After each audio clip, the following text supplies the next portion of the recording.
First up in this week's news, if you can't wait to don a pair of intelligent Google Glass specs, we've got good news for you.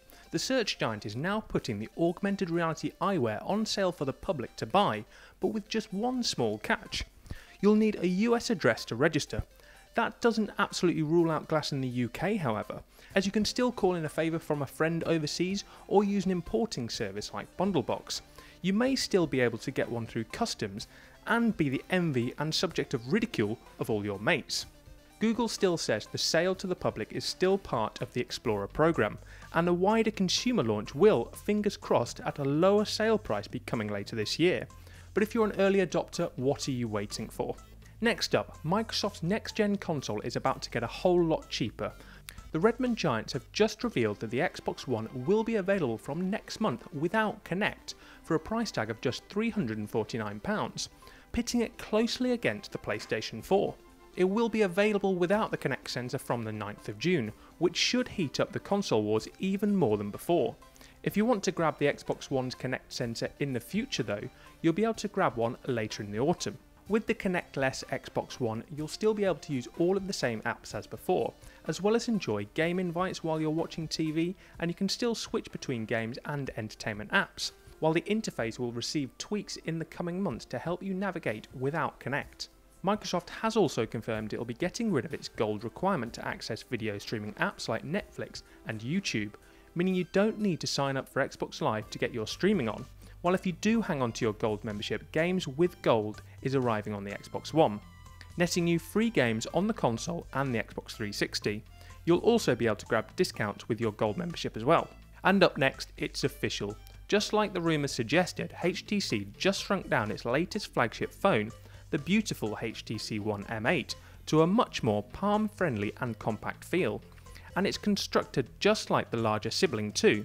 The results of this shrink down is the HTC One Mini 2, a 4.5-inch handset that's almost exactly like its bigger brother. The new blower looks and feels just like its more expensive bigger sibling, thanks to its aluminium construction, but you do miss out on a few things. Notably, you'll spot a plastic border around the screen, while on the back you won't find an ultra-pixel snapper on board. Instead, HTC has armed its downsized flagship with a 13-megapixel snapper, and it's not a duo camera setup either, but there is a front-facing 5-megapixel snapper that should prove perfect for selfies. By the sounds of it, the HTC One Mini 2 sounds like a marked improvement over last year's Mini model, but it does make a few compromises from this year's full-sized flagship to get down to its small size. And if you're interested in picking it up, it's set to be available in the same grey and silver hues as its bigger brother next month, although there's no official word on price just yet. We'll keep you updated on the latest info as soon as we hear it, and we'll be sure to get our hands on one and let you know our full thoughts as well. And finally, Android and iOS have been long divided by their apps, or lack of on each platform, with many developers locking their own apps to one platform, much to the dismay of smartphone owners everywhere. But now some smart PhD students are breaking down the walls that separate Android and iOS apps by developing a platform known as Cider, which will let you run iOS apps on your Android phone. 6 PhD students at Columbia University Department of Computer Science have been hard at work at a project known as Cider, an operating system compatibility architecture that can run apps built for different operating systems on the same smartphone or tablet.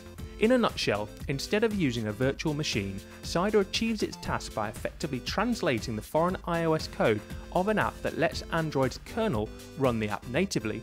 Of course, the particulars are complex, but the results are simple. You've got iOS apps running on Google's own mobile operating system.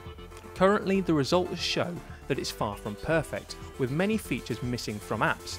GPS, camera and Bluetooth, for example, are not supported at the moment, as an iOS app isn't able to interface with its Android equivalent hardware features, and the app itself will fail if it runs into a problem. Still, it's a promising start for the 6 students, and it could pave the way for even more iOS apps to run natively on Android, all without the porting or tweaking needed to be done on the developer's end. That means it could make development easier than before, giving you even more choice of what apps you can play on your Android blower.